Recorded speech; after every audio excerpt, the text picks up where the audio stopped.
Xin chào tất cả các bạn, chào mừng mọi người đã trở lại với kênh của Lala Plus. Ôi, hôm nay tôi bị đi làm muộn. Sếp tôi mắng cho sấp mặt ông ạ. Hả? Tôi nhớ đây không phải là lần đầu tiên mà ông đi làm muộn đâu nha. Video trước ông cũng đi làm muộn rồi sếp ông mắng cho sấp mặt thớt ra mà. Thế mà vẫn chưa chữa. Hey, tôi cố gắng lắm rồi, nhưng thỉnh thoảng trong tháng vẫn có mấy ngày bị đi muộn. Bị mắng nhiều ngại quá ông ạ. Thế chứng tỏ ông Lulu này không biết làm corrective action, hoặc là làm rồi nhưng mà chưa đúng, dẫn đến bị đi làm muộn 5 lần 7 lượt như thế này. Ông nói gì cơ? Corrective action là gì vậy? Hả? Ông không biết à? Không, Thế lúc ông sếp ông mắng ông ấy có nhắc đến chữ gì liên quan đến kiểu như là hành động hoặc là khắc phục gì gì đó không? à cái này thì có. Trong lúc mắng tôi về việc đi muộn ấy, sếp tôi cứ bắt tôi phải khắc phục rồi sau đó làm thêm hành động khắc phục nữa. Nói chả hiểu gì, khắc phục rồi hành động khắc phục nghe cứ giống giống như thế nào ấy. Tôi cứ kệ, tại vì có hiểu gì đâu mà làm. Thôi rồi. Thứ nhất, ông Lulu này không biết thuật ngữ tiếng Anh và tiếng Việt của khắc phục và hành động khắc phục. Thứ hai là ông này không hiểu bản chất và tác dụng của hai hành động này. Thế thì làm sao mà giải quyết được? Ấy ấy, tôi chưa biết thì bày cho tôi với. Và biết đâu có khán giả đang xem video này mà không biết đến hai cái hành động này, giúp tôi với đi mà. Ok, vậy thì trong video này tôi sẽ chia sẻ cho ông và mọi người về hai hành động cực kỳ quan trọng trong chất lượng và ISO nhé. Đó chính là khắc phục và hành động khắc phục. Nào, chúng ta cùng bắt đầu luôn nha. What we do here is go back, back, back, back, back, back, back, back.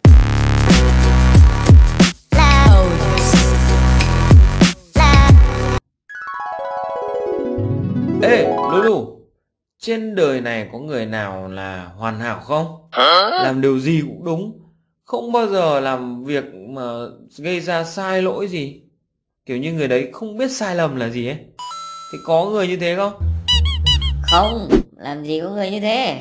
Người ta đã bảo rồi, không ai là hoàn hảo cả, đến thiên tài còn mắc sai lầm mà.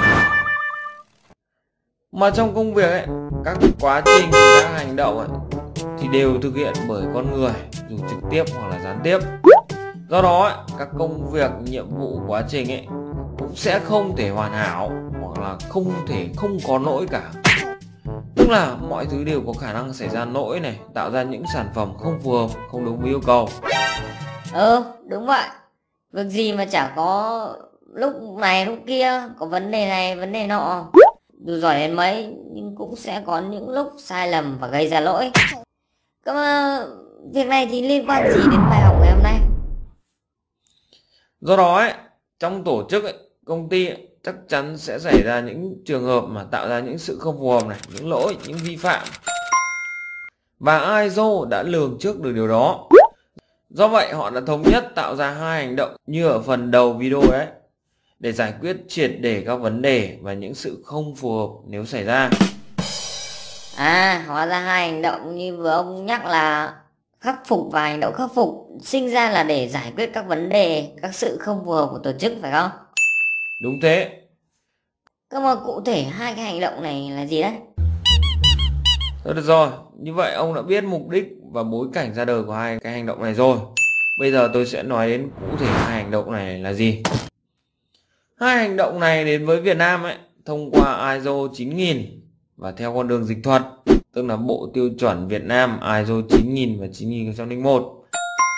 Nhưng cũng vì vấn đề dịch thuật này, từ tiếng Anh sang tiếng Việt ấy, nên sẽ có nhiều người nhầm khi gọi hai cái hành động này. Một cái là khắc phục, cái kia thì thêm hai cái chữ hành động phía trước tạo ra thành hành động khắc phục. Vì thế khi làm việc ấy, nếu mà đề cập đến thuật ngữ tiếng Việt ấy thì mọi người nên thêm cái chữ việc vào trước, tạo thành việc khắc phục để phân biệt với hành động khắc phục.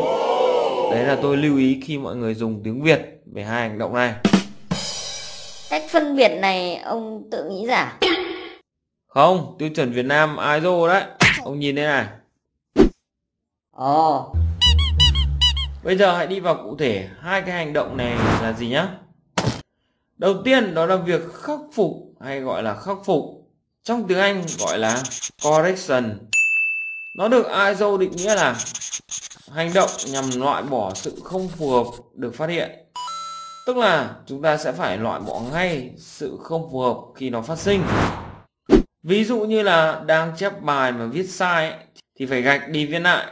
Đang đi làm ấy, mà nhỡ đâu đi nhầm đường ấy, thì phải quay lại đi đường khác. Đang nướng cái bánh ấy, mà bánh nó cháy nó hỏng ấy, thì phải bỏ đi chứ không phải để đấy mà bán cho khách. Miễn là ông loại bỏ cái sự không phù hợp phát sinh ra thì đó là việc khắc phục correction. Mà sự không phù hợp ở đây ấy, ông có biết là gì không đấy? tôi đang ngẫm. Ngẫm gì chứ? Sự không phù hợp chính là việc viết sai này, đi nhầm đường này, bánh cháy bánh hỏng này. Nếu không rõ nữa thì ông tham khảo lại cái video trước đây của tôi ấy, tôi đã làm về sự không phù hợp là gì rồi. Tóm lại ấy, correction ấy là giống như cái câu ấy, sai thì sửa. Sửa gì? Đẻ. Ok, tôi hiểu rồi ông ạ. Tiếp theo đó là hành động khắc phục. Thuật ngữ tiếng Anh của cái hành động này đó chính là corrective action. Theo ISO định nghĩa nó là hành động nhằm loại bỏ nguyên nhân của sự không phù hợp nhằm ngăn ngừa việc tái diễn. Corrective action ấy sẽ tập trung vào việc loại bỏ nguyên nhân.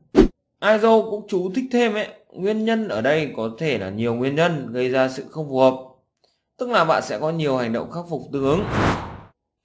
Câu hỏi trong video này tôi sẽ chia sẻ thêm về kinh nghiệm của tôi khi thực hiện hành động khắc phục corrective action.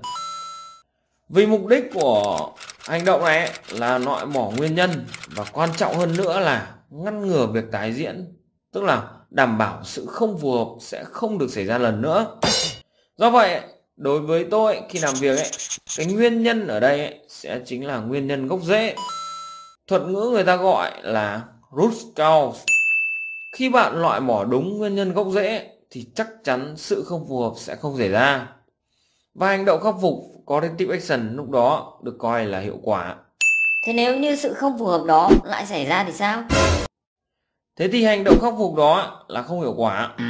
Hoặc người ta có thể nói đó không phải là corrective action. Ồ, vậy chốt lại là hành động khắc phục corrective action là hành động mà chúng ta tìm đến nguyên nhân gốc rễ, sau đó loại bỏ nó đi để không cho cái lỗi này, cái sai, cái không phù hợp phát sinh lại, đúng không?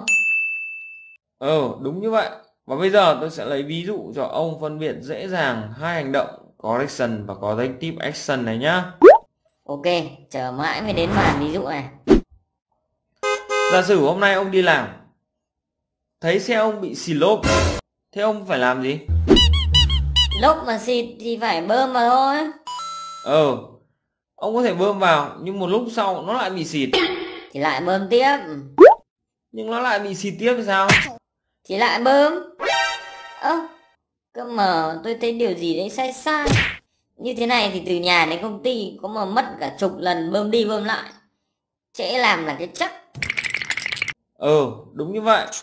Tất cả những lần ông bơm xe thì chỉ là correction, khắc phục mà thôi. Không giải quyết được vấn đề lâu dài gì cả. Được một lúc rồi nó lại bị xịt, rồi lại phải bơm lại. Đấy chỉ là khắc phục tạm thời. Công nhận. Còn muốn xe ông chạy ngon lành cành đào thì phải tìm hiểu xem tại sao chiếc lốp đó có vấn đề, nguyên nhân là gì.